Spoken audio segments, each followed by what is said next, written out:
Welcome to our monthly sales training series. This month's focus is on building rapport and doing it quickly. Take a moment to pause this presentation and download the notes for this training session for extensive notes and additional examples related to our discussion. These notes include extra concepts and things to consider as we walk through the training. Our objective is to help haulers establish trust in the first 30 seconds of communication with a prospect, improving lead conversion and customer loyalty. We'll learn why first impressions matter so much in sales, how to use tone, energy, and empathy to build trust, what to say and not say when starting a sales conversation, how to identify customer pain points early in the process, and what great rapport sounds like on real calls. We will finish with a recap and some suggested homework, looking at how you can practice what we discussed today. So let's get started. Remember, trash is a big business, $229.3 billion expected by 2027. You only need a small portion of it to have a wildly successful business. Building rapport quickly will help you gain your prospects' confidence to secure your fair share of it. Building rapport is paramount to closing more business. Up to 90% of customers form opinions about a salesperson in the first few seconds. It's less about what you say and more about how you say it, your tone, energy, and authenticity. That first impression sets the stage for trust. And trust is what unlocks real conversations about needs, frustrations, and priorities. Without it, things stay surface level. At the end of the day, people buy from those they like and trust. So before diving into features or pricing, focus on how you show up, nail the first 30 seconds, and the rest of the conversation gets a whole lot easier. Let's discuss how to use tone, energy, and empathy when making a first impression. First is tone. Tone is the emotional quality in your voice. A warm, steady, and friendly tone reassures the customer that you're approachable and sincere. Energy refers to your level of enthusiasm and presence in the conversation. Too little energy can come off as disinterest, while too much can feel pushy. Lastly is empathy. Empathy is your ability to recognize and reflect the customer's feelings. This is where trust truly starts to take root. Tone is how you sound, not just the words you use, and it sets the mood for the whole conversation. A warm, steady tone makes you come across as approachable and trustworthy, which is especially important if the customers had frustrating experiences in the past. Take a phrase like, "I understand where you're coming from." Said with empathy, it feels sincere and calming. But if it's rushed or flat, it can sound dismissive, even if your intention is good. Avoid tones that feel pressured, robotic, or impatient. Customers pick up on it right away. A rushed voice sounds like you just want to move on. A monotone voice can feel uncaring, and an aggressive tone can make people shut down. Instead, speak with calm confidence and genuine curiosity. Smile when you talk, even over the phone. It naturally softens your voice. Matching your customer's pace and energy, while keeping your tone friendly and professional, helps create connection and trust. Energy is about more than just volume. It's your level of presence, care, and engagement in the conversation. Customers can feel it right away.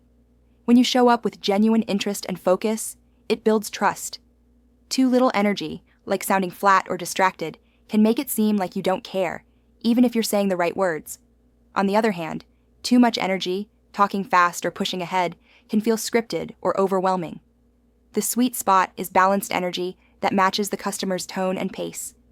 If they're calm and measured, slow it down. If they're upbeat and chatty, bring a little more energy to meet them. This mirroring helps the customer feel understood. Most of all, be fully present. Don't zone out or plan your next line while they're talking. When your energy says, "I'm here and I'm listening," the customer is much more likely to open up. Empathy is your ability to recognize, understand, and reflect the customer's feelings. And it's one of the most powerful ways to build trust. In a sales conversation, empathy helps the customer feel heard, respected, and validated. It tells them, "You're not just another lead, I see you, and your experience matters." When a customer shares a frustration, whether it's about missed pickups, surprise fees, or lack of communication, it's critical to respond with sincerity, not just move on to your pitch. Simple, honest phrases like, "That sounds really frustrating," or "I can see why that would be a concern," go a long way. They show that you're not just hearing the words, but connecting with the emotion behind them. Empathy doesn't mean you have to solve everything right away. Sometimes, the most powerful thing you can do is pause and acknowledge what the customer is feeling before moving forward. That moment of human connection creates safety and rapport, which opens the door to a more honest and productive conversation.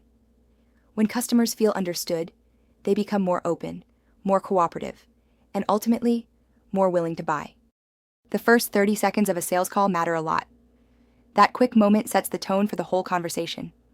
Most customers decide right away, do I feel comfortable with this person, or do I want to get off the phone? So what you say and how you say it really counts. Let's talk about what not to say at the start of a call. Openers like, do you need a waist hauler? Or, can I have a few minutes of your time? And never start by saying, we're the best at what we do, and I want to tell you why. These openers come off as pushy, generic, or all about you. And honestly, they don't give the customer a reason to care. In fact, they can make people shut down before you even get started. The goal isn't to launch into a pitch, it's to start a conversation. A calm tone, a bit of curiosity, and a focus on them over you. That's what opens the door to real rapport. Instead of jumping into a cold pitch, start with something that feels curious and genuine, like you're actually interested in their experience, not just selling to them. Here's how that might sound. Hey, Mr. or Mrs. Customer, I work with other independent haulers and was just curious. How's it been going with your current provider? Or, I've been talking with a few folks in your area and wanted to get your take. What's going well and what's been a headache lately? Or even, not calling to give you a hard pitch. I'm more interested in learning what actually matters to you when it comes to service. These kinds of openers invite conversation instead of shutting it down. You're showing that this call is about them, not just your agenda. When you lead with curiosity and a down-to-earth tone, people are more likely to stay on the line and actually tell you something useful. If you want to make a sale that sticks, you need to understand what's really bothering the customer. But most won't just hand over their pain points. You've got to create space for them to open up. Start with simple, open-ended questions like, how's your current service been? Any challenges lately with your waste or recycling? What's something you wish your hauler did differently? These questions invite real answers, not just yes or no. Listen closely for anything that hints at frustration, like, they miss pickups sometimes. Or, it's hard to get anyone on the phone. Or, prices keep going up and I'm not sure why. That's your cue to gently dig deeper and ask, how often does that happen? Has it gotten better or worse over time? Sounds frustrating. How's that been affecting you? These follow-ups show you're listening, not rushing to sell. Once the pain is clear, you can talk about how your service solves that exact problem, making the conversation more natural and less about price. Great reps don't try to control the conversation. They guide it with curiosity. They lead with open-ended questions like, I'm here to understand what's working and what's not for you. Or, tell me a bit about your current setup. Then, they let the customer talk.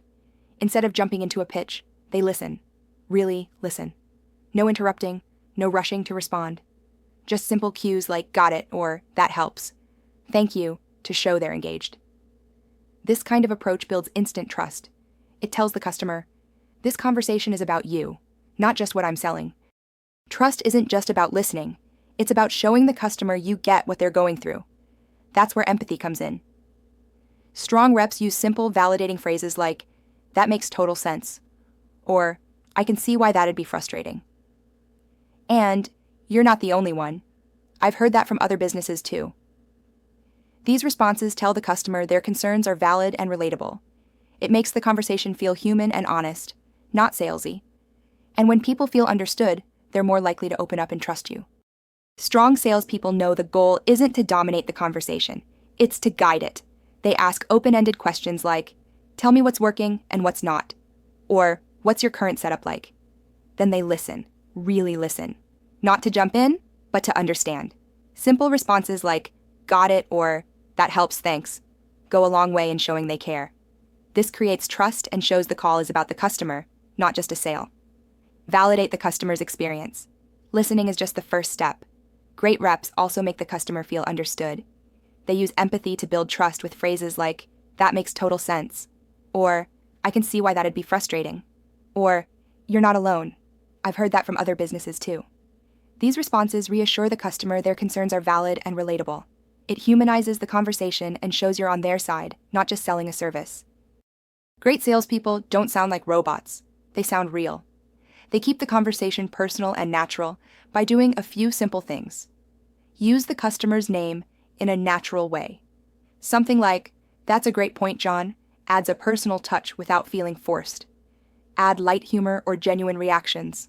A laugh, that sounds like a headache, or a simple, I totally get that, can break the ice and make the call feel friendly. Professional salespeople match the customer's tone and energy. If they're serious, keep it calm. If they're upbeat, bring a little extra energy. This helps the conversation flow and builds connection. When you sound like a person, not a pitch, it puts people at ease and opens the door to real conversation. Rushing into a pitch can turn people off fast. Strong reps slow things down and focus on the customer first. Great salespeople say things like, "Before I suggest anything, I'd love to understand what matters most to you." This approach builds trust. It shows you're here to help, not just sell. When people feel heard and understood, they're much more open to your solution. In industries like waste and recycling, trust and service matter just as much as price. So focus on connection first. Then the pitch becomes a natural next step. Let's do a quick recap of what we have discussed today. First, we explored why first impressions matter. We explored how tone, energy, and empathy build trust in conversations. Then we discussed what to say and not say, how to identify customer pain points, and what great rapport sounds like. Remember, trust is built in the first 30 seconds, so your tone, energy, and empathy matter even more than your pitch. Information without application is a waste of time. So practice what we have learned today using these 3 exercises. 1. Self-reflection.